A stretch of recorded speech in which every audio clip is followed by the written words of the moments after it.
Naihayag na po ng ating Pangulong Ferdinand Bongbong Marcos Jr. ang opisyal na line-up ng koalisyon sa ilalim ng kanyang administrasyon para sa 2025 senatorial midterm elections. Panoorin po natin ang mga kaganapan kanina. Ladies and gentlemen, magandang umaga sa inyong lahat. Hindi pangkaraniwan ang pagtitipon ngayon dahil ito ay pagkakataon para ipakita natin ang kahalagahan ng pagsasama-sama at ng pagkakaisa para sa kaunlaran, para sa pagbabago, para sa magandang kinabukasan nating lahat. Ang sabi nila, ang halalan daw ay panahon ng pagkakabitak-bitak, pagsisiraan, pagkakahati-hati. Subalit kabaliktaran po ang inululunsad ng ating alyansa. Sapagkat ito ay isang kilusang bayan na magbubuklod sa pinakamalawak na puwersa ng mga nagmamahal sa inang bayan, na ikakampanya ang isang programang pangkaunlaran na walang naiiwanan, na pagsasamahin ang 12 magigiting na Pilipino na may taglay na sipag at galing para maging pinuno. Tangan ang prinsipyong makatao, makadiyos, makabansa. Titindig para sa interes ng bayan at sa kapakanan at karapatan ng bawat isang Pilipino. Sa aking pag-endorso, ang tanging hiling ko ay mapanatili ang kanilang katapatan at pagmamahal sa bansa. Ito ang pinakamahalagang katangian ng kandidato na aking tinitignan at pinag-iisipan. Kaya naman, mga kababayan, ang mga sumusunod na individual ay kilala natin sa kanilang kasanayan at sa kanilang serbisyo publiko. Ang una sa ating hanay ay matagal na naging alkalde ng progresibong lungsod ng Mandaluyong. Hinalal din siya bilang kongresista at ngayon siya ay ang maagap at mabisang kalihim ng DILG.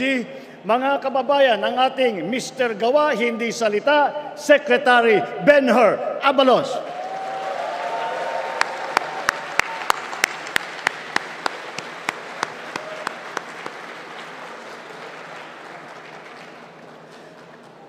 Ang susunod naman ay sumabak din sa Kongreso. Wala sa pulyeto ang pruweba ng kanyang kagalingan. Nasa lungsod na mahusay niyang pinamamahalaan. Mga kababayan, Mayor Abby Binay, hindi pwede ang pwede na, dapat better.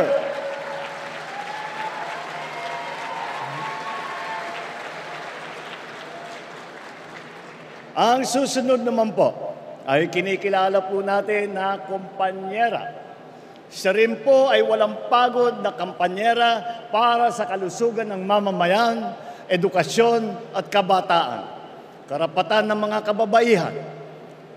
She is a lawyer, an economist, athlete, and a mother. Senator Pia embodies what it means to be a Pinay in action. Mga kababayan, Senator Pia Cayetano.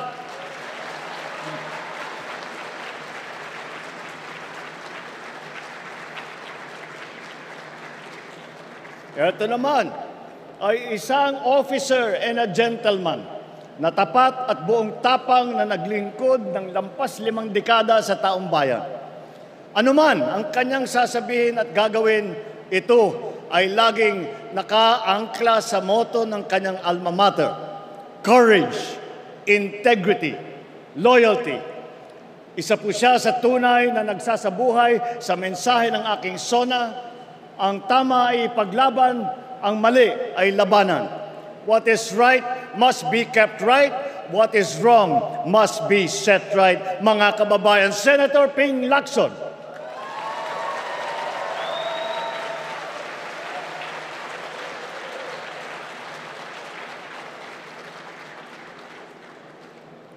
Sanay ring mamabatas ang susunod sa ating lineup.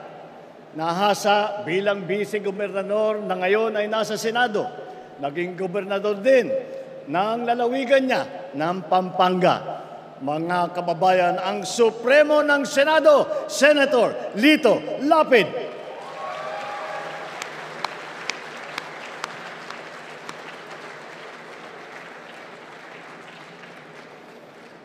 Ang susunod na tagapagtaguyod ng ating bandera ay sa nangyatang pinakamatagal kong kakilala sa hanay na ito. Siya ay walang iba kundi ang aking kapatid, ang aking atay, si Manang Aimee. Nasa dugo na po namin na manilbihan sa kapwa at ang pagmamahal sa bansa. Naging kongresista, gobernador at senador. Sabi rin nila, prangka daw siya. Pero ito ay pagiging prangka sa pagsabi ng totoo at ang pagkikiling sa tama. Sa kanya, sigurado ang kanyang Aimee solution.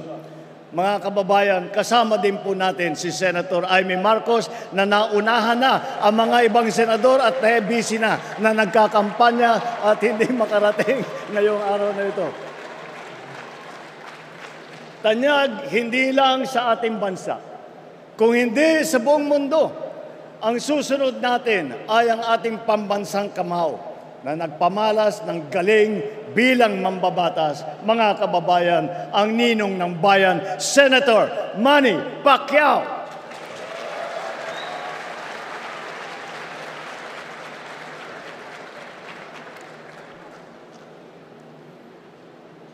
Kilala naman sa marami niyang ginagampanang papel sa iba't ibang larangan. Pero ang pinakamahalaga ay ang pagiging lingkod bayan. Vice-gobernador, gobernador, pinuno ng ahensya ng gobyerno, senador, talaga namang action star sa pelikula, action din sa tunay na buhay, mga kababayan, Senator Bong Revilla.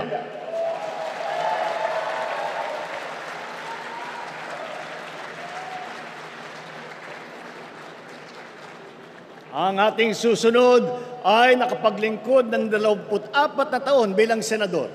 Kasama natin sa paglalakbay tungo sa maaliwalas na bukas. Mga kababayan, hindi na po nangangailangan ng introduction ang dating Senate President Tito Soto, maaasahan ng pamilyang Pilipino.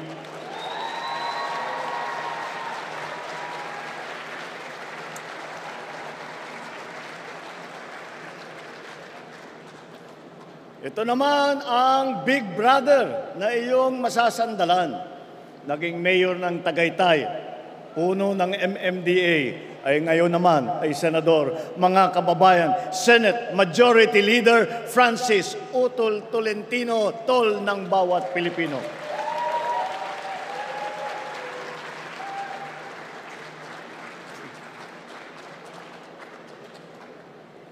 Ang susunod kong ipapakilala sa inyo ay isang public servant na noon ay madalas kong masabihan na ang ama ng saklolo. Kasi ang unang bukang bibig ng mamamayan ay itulfo mo. Nanilbihan bilang kalihim ng DSWD na ngayon naman ay membro ng Kongreso, mga kababayan, Congressman Erwin Tulfo, kakampi ng inaapi.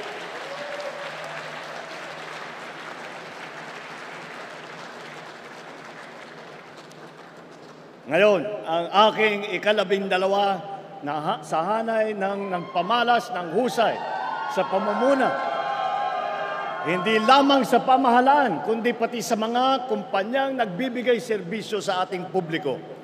Mga kababayan, Deputy Speaker Camille Villar, ang bagong boses para sa bagong bukas.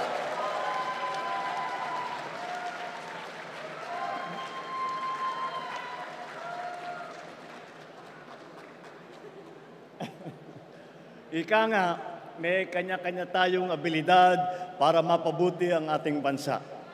Ngunit, kung tayo ay sama-sama nagbubuklod, mas mapapadaling matupad ang ating mga adikain para sa isang mas magandang bukas. Nasabi ko na rin dati na marami tayong sanay at hasa sa serbisyong publiko. Hindi na po ito bago sa atin. Wala po sa ating hanay. 8 po sa ating hanay ay veterano na senador.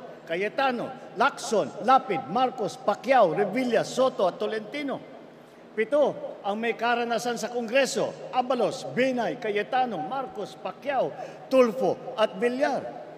5 ang nahasa sa lokal na pamahalaan, si Aimee sa Ilocos Norte, Lapid sa Pampanga, Revilla, Cavite, Binay sa Makati, Tolentino ng Tagaytay, Tito Sen bilang Vice Mayor ng Quezon City. 4 din sa kanila ay nagsilbi bilang miyembro ng kabinete. Abalos sa DILG, Tulfo sa DSWD, Lacson ng Yolanda Rehabilitation Commission, Tolentino sa MMDA.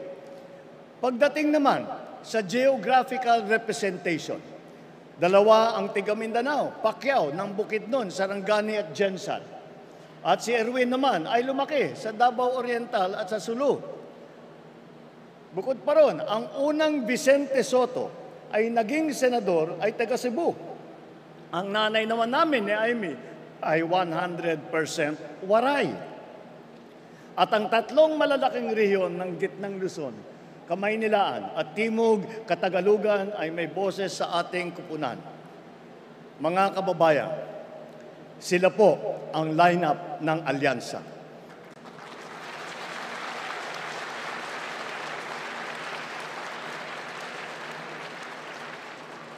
Sa kanilang kalidad at karanasan, mataas ang aking kumpiyansa na sila ay ating magiging katuwang sa ating pagsulong at sa patuloy na pag-unlad ng ating bansa. Atin po sila ay samahan at suportahan. Mabuhay po kayo, mabuhay ang ating lineup, mabuhay ang bagong Pilipinas. Inaanyayahan po natin ang ating mahal na Pangulo at ang ating 11 senatorial candidates para sa isang taas kamay photo. Pagkakaisa lang damdamit hangarin, alyansang pinagtibay ng pangarap at adhikain. Sinubok ngunit nanatiling tutok hanggang sa tuktok. Alyansang tutulong. Isang taas kamay photo mula sa ating Pangulo at ang ating mga kandidato.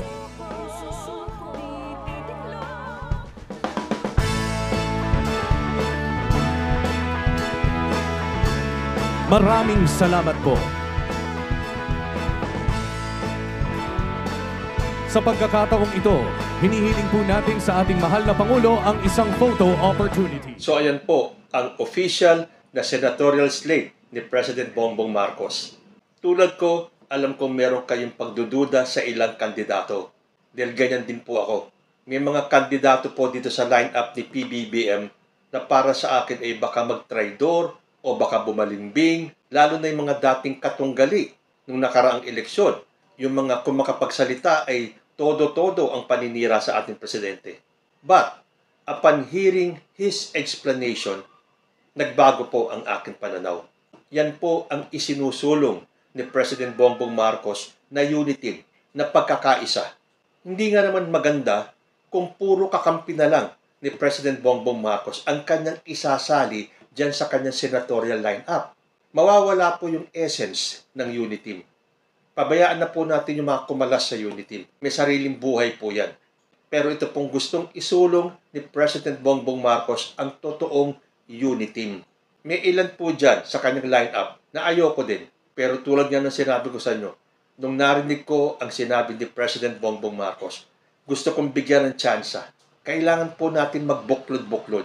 So kahit na anuman ang naging kulay ninyo, kung anuman ang naging partido ninyo, kung iisa naman ang layunin ninyo, ang mapaunlad ang buhay ng bawat Pilipino, I am all for it. Dahil kung tutuusin, ilan lang talaga ang gusto ko dyan sa lineup ni President Bongbong Marcos. At unang-una na po dyan, si Ping Lacson. At ilan pa dyan sa kanyang lineup. Yung iba, hindi ko na gusto. Pero dahil nga sa ngalan ng pagkakaisa, I am willing to give my vote to all of them except for one. Doon po sa napanood natin, this is a momentous event kung saan ang iba't ibang partido ay nagkaisa for a common cause. So lahat po ng kakandidato sa ilalim ng koalisyon ay nandyan, except for one. Napakahalaga po nitong pagtitipon na to. kung saan inihayag ang official na candidates para sa 2025 elections. Pero nasaan po yung isa? Pansinin nyo, kulang ng isa.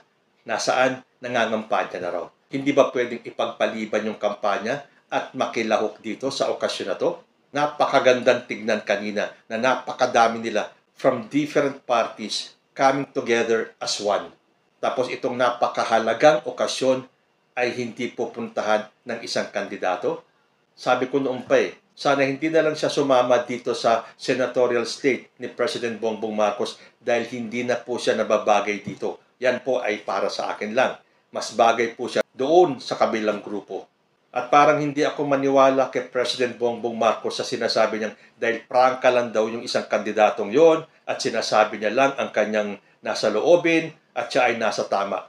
Pero para sa akin, hindi po tama na laging sinisiraan at hindi umaayon sa mga gusto ng ating presidente na nagkataon na kapatid pa niya. Kung nakakarating siya sa mga rally ng kabilang kampo, bakit itong napaka-importanting okasyon ay wala siya? Ano ang gusto niyang ipahiwatig? So para sa akin, lahat po sila para sa pagkakaisa ay iboboto ko po. I am going to give each and every one of them a chance to prove themselves. Dahil siyempre, pinag-aralan ni President Bongbong Marcos yan.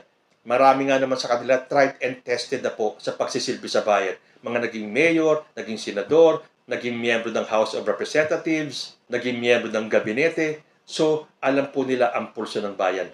Yung iba sasabihin, yung ibang kandidato dyan, wala namang ginawa. Abay, mas gugustuhin ko na itong walang ginawa kesa naman sa wala namang ginawa kundi ang siraan ang gobyerno ni President Bongbong Marcos.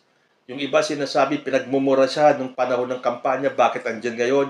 Yan nga po ang essence of unity.